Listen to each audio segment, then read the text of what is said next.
किशनगढ़ नाम के गांव में अनीता बड़ी मुश्किल से अपना और अपने बच्चों का पेट पाल रही थी। गांव के मुखिया के घर में वो कम पैसों में ज्यादा काम किया करती थी। माँ, मैंने आपको बताया था ना आज हमें स्कूल की फीस भरनी है।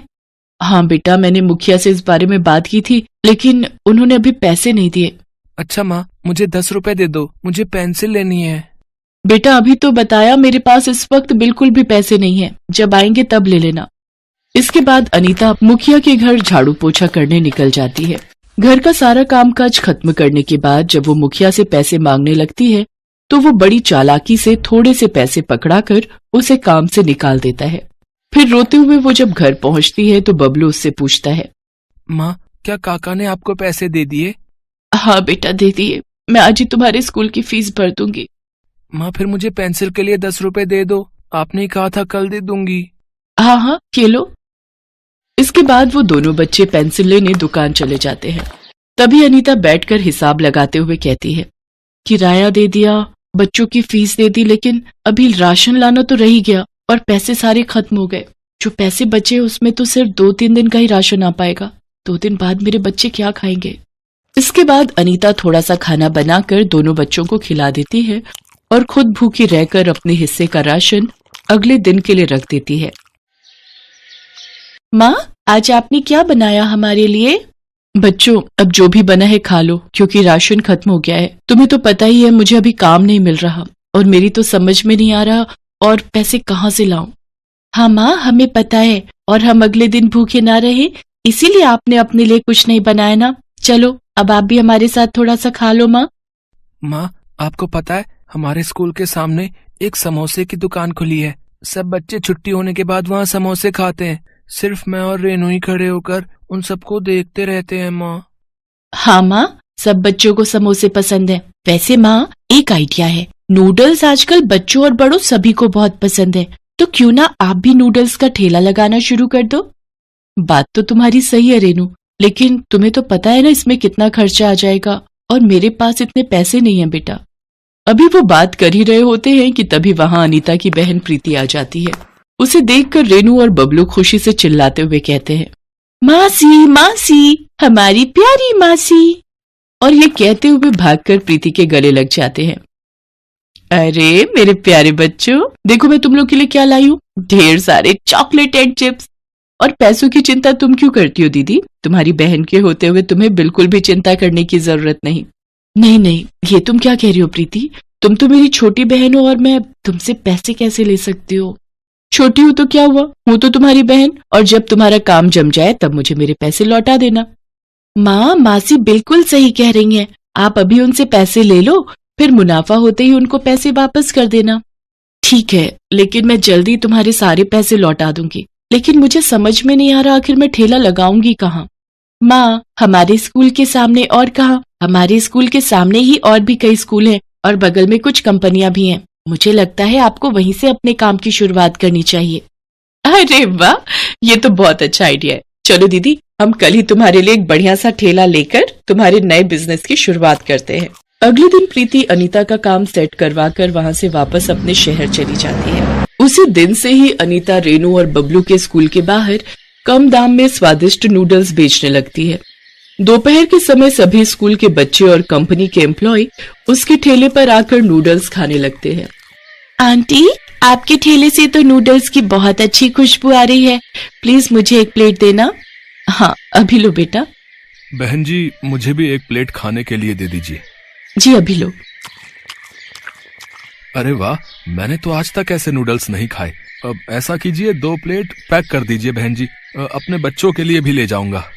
कुछ दिनों में ही अनीता के नूडल्स काफी पॉपुलर हो जाते हैं और आसपास के सभी गांव के लोग भी उसके नूडल्स चखने के लिए दूर दूर से आते हैं। शाम होने तक अनीता के सारे नूडल्स बिक जाया करते थे। एक शाम अनीता महीने भर की कमाई गिन रही होती है, तभी कहती है, मुझे हैरानी होती है, मैंने ये काम 2000 से शुरू किया था और आज 20,000 रुपए महीना कमा रही हूँ। अब मैं अपनी बहन को दुगने पैसे लौटा दूंगी और बाकी की बचत अपने बच्चों के भविष्य के लिए रखूंगी। एक शाम अनीता सारे नूडल्स बेचकर घर जाने की तैयारी में होती है। मौसम खराब लग रहा है, लगता है बहुत तेज बारिश आने वाली है। आज की तो सारी बिक्री हो गई, अब जल्दी से घर चली जाती हूँ। मौसम खराब होने के कारण जल्द ही अंधेरा हो चला था। तभी अनीता ठेला लेकर सड़क क्रॉस कर रही होती है कि इतने में एक तेज रफ्तार बस आकर उसे टक्कर मार देती है, जिससे कि उसकी मौके पर ही मौत हो जाती है। लेकिन उसकी अधूरी इच्छा होने की वजह से वो चुड़ैल बन जाती है। ये क्या हो गया? मेरी जान चली गई। अब मेरी मौत के बाद मेरे दोनों बच्चों की देखभाल कौन करेगा? उनका खर्चा कैसे चलेगा? उन बेचारों के ऊपर से तो पहले ही पिता का साया उठ चुका है। अब मेरी मौत के बाद वो दोनों पूरी तरह अनाथ हो गए। नहीं नहीं, जब तक मेरे बच्चे बड़े नहीं हो जाते मुझे उनकी देखभाल के लिए उनके साथ ही रहना होगा। इसके बाद अनीता अपनी लाश को जंगल में छुपा देती है और वापस अपने रूप में आकर ठेला लेकर घर चली जाती है। माँ, आज इतनी देर क्यों लगा दी आने में? हमें बहुत तेज भूख लग रही है। हाँ माँ, हम कब से आपका इंतजार कर रहे थे। पता है मुझे कितना डर लग रहा था।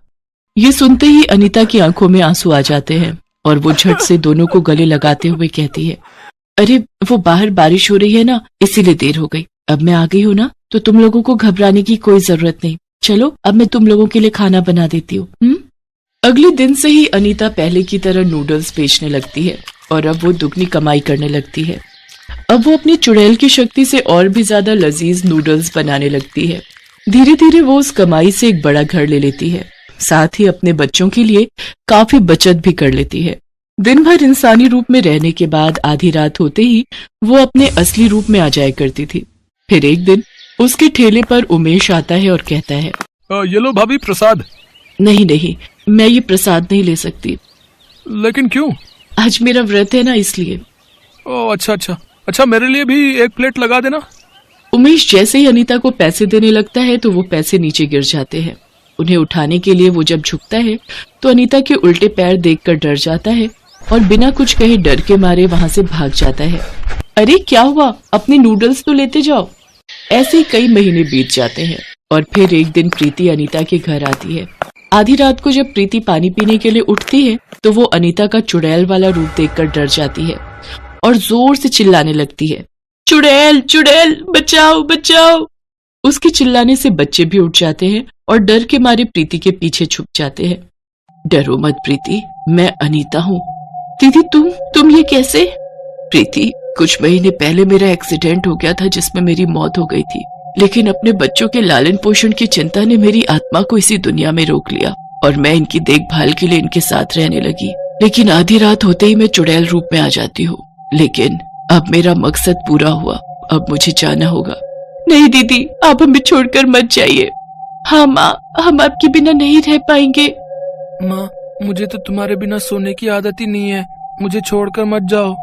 मुझे माफ कर देना बच्चों, लेकिन अब मुझे जाना होगा। सब कुछ हमारे हाथ में नहीं होता, जो विधि विधान में लिखा होता है वही होकर रहता है। प्रीति, अब तुम आ गई हो ना, तो मेरी सारी चिंता खत्म हो गई। तुम मेरे दोनों बच्चों का ध्यान रखना। ये लो तुम्हारे पैसे और ये मेरी जितनी भी जमा पूंजी है वो तुम इनके भविष्य में लगा देना। मैं अपनी सारी जिम्मेदारी तुम्हें देकर जा रही हूँ। तुम चिंता मत करो दीदी, मैं इन दोनों बच्चों को बहुत प्यार दूंगी। इतना कहकर चुड़ैल वहां से गायब हो जाती है